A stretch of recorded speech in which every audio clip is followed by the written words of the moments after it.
Alrighty, so this is part 2 of a series. Now there will be a part 3 to this. I know in the first part of the building I said there would be only 2 parts, but the second part will be painting the roof, because I still don't know what I want to do with it yet. But in the second part we will be painting the actual building. Now this roof is not glued in, it just pops right out. I even got the supports in there which are glued. So I went to the hobby store and I got some colors to paint this. I knew I wanted to do the base a brown color. I just want to do the whole building a brown color, and I knew I wanted to do the doors and windows a blue. So what I landed on, I may say this name wrong, but the Vallejo. I actually have used Vallejo paints before.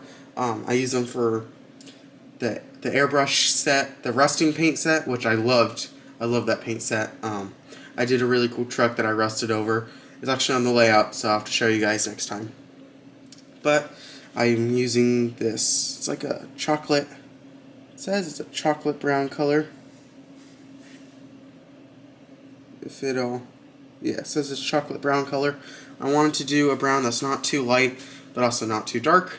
So this landed in the middle, and I think it will be nice. So it's chocolate, Vallejo model color, chocolate brown. It is an acrylic, and it's a water acrylic, so I'll have to put a little bit of water in this paint when I put it on the building. Now, for the windows and the doors, I wanted to do a green.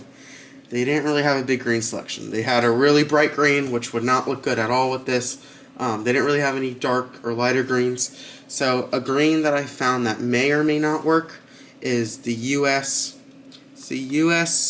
olive Brad green, and so it's basically like the US soldiers.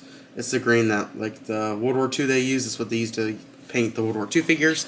So I'm not sure how this green will turn out, but I know it's going to be a lot better than a super bright green. So if I don't like it, I can always go back and find a darker green, because they didn't have darker greens there. I can just find a darker green I like. Next time I go back, just paint over it, no big deal. But I figured I'll give it a try, just see how it turns out. Who knows, I may end up liking it, I may not. But the good thing about painting is you can just paint right over it. So yeah, so these are the 2 colors I landed on, and they are the Vallejo paints. Excuse if I say that name wrong. In the hobby, there's a whole bunch of different names for different brands and stuff. And then, so part 2 will just be painting this. Part 3 will be the roof, and that'll ultimately be the last part in the series. If you stuck around this long, thank you guys for watching the series. If you haven't seen part 2 yet, I recommend seeing that. If you haven't seen part 1 yet, I'd recommend seeing that. And then part 3 will probably be up in the next week or so. Painting. So that's why it looks a little splotchy, but it's still in the drying phase. And the brown did come out a lot darker than I was expecting it to. But we could probably dull that out, maybe with some weathering. Like I said, I'm no pro at painting. It is still drying, so hopefully the shiny spots will kind of dull themselves out. And then I'll have to go through and do a little touch-up paint where I missed the plastic.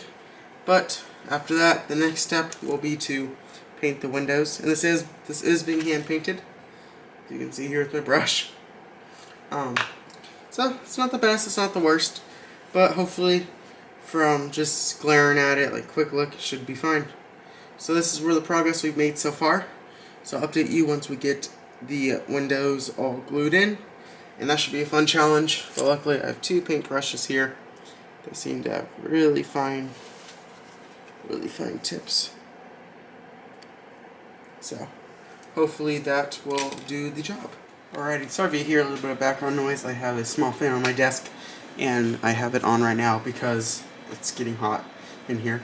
But as you can see, I ended up painting the roof too. So I forgot that I had Vallejo black paint from a school project I did in the middle of the year. I totally forgot I had that. I found it, so I figured I'm just going to use that. Now there will be a part 3. That will be the little details, so I'll put maybe putting like stabilizers to make it look like the roof supported a little, and I will be weathering it. Now, what I did to this since last time you saw it, as you can see, I did end up painting the doors and windows are all painted, and the paint did dry nice. This building is supposed to look like a factory, you know, it's supposed to be used, so I kind of like the way the painting came out. It's not perfect, but again, it's supposed to look like a used building. so it's not going to be perfect. It already kind of has natural weathering. Like on the roof here, you can see it kind of looks like they patched it up, and then when you come here to where some of the roof tiles are picking up, it looks like maybe there's a leak and they tried to patch it. So like I said, this is supposed to be a factory, not supposed to look like a brand new one. It's supposed to look like it's been used, so I wasn't really too worried about the paint coming out perfect. And as you can see here, I also put in fogged windows, and it's actually pretty easy to do that. What you do is you get like a thin piece of plastic, which actually this kit may have. You get a thin piece of plastic, see-through, obviously clear, just like this. And obviously, if you want clear windows, then you can just cut it out, put it in. Or if you want them to look fogged, what you do is you get matte clear spray paint, and I ended up doing 2 coats. Just because the first coat, with how light the little pieces are, they kept on flying, so I had to go tall with it and just kind of spray here and there. So with that, I just did 2 coats. I think it turned out amazing. When there are lights in here, it will light up, but you don't have to worry about the interior and the way the interior looks. As you can see, the sheets, I have them glued in. I just try to cut them roughly to length, put little dabs of glue, and boom. And most model glues, what will happen is when you glue the windows in anyways, if you get a little bit of glue inside the window, when it's pushed in, it will fog the window anyways. So I think this is just a good compromise.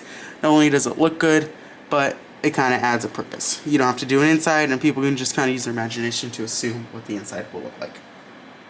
Like I said, this is supposed to be like a factory, a warehouse building. Be a warehouse building for anything. I'm going to make logos right here. But obviously the painting is not perfect, but like I said, it's supposed to be a factory. It's going to end up looking okay. And to the untrained eye, when you just get a glimpse of it, I think it will do the spot. And in part 3, it'll be more of the little detailed work, so make sure to stay tuned for that. I hope you guys enjoyed the journey, and I'm hoping you guys like the way the building turned out, and I hope this also gives you some ideas if you want to do your own building. This is my first ever time I actually did a kit. Like I said in part 1, you saw the kit was already built. It's because I built it a while back. I actually know what to do for the roof. So this really is the first time I did a kit, and the first time I actually scratch built something. So it was a fun experience. I hope you guys are learning something from it. If you have any tips too for me, just feel free to leave them out in the comments. And hopefully you guys stay tuned to watch part 3. And after that, it'll be a wrap on this building. And I'll show you guys some pictures, maybe before and after, what it looked like, the original color, and kind of how it changed. So, yeah, make sure to stay tuned for part 3. Thank you guys for being on the journey for this long. And if you haven't seen part 1 yet, I recommend seeing that, as you can kind of get the whole reason why we're at this point we are now. So thank you for watching, guys, and have a good day.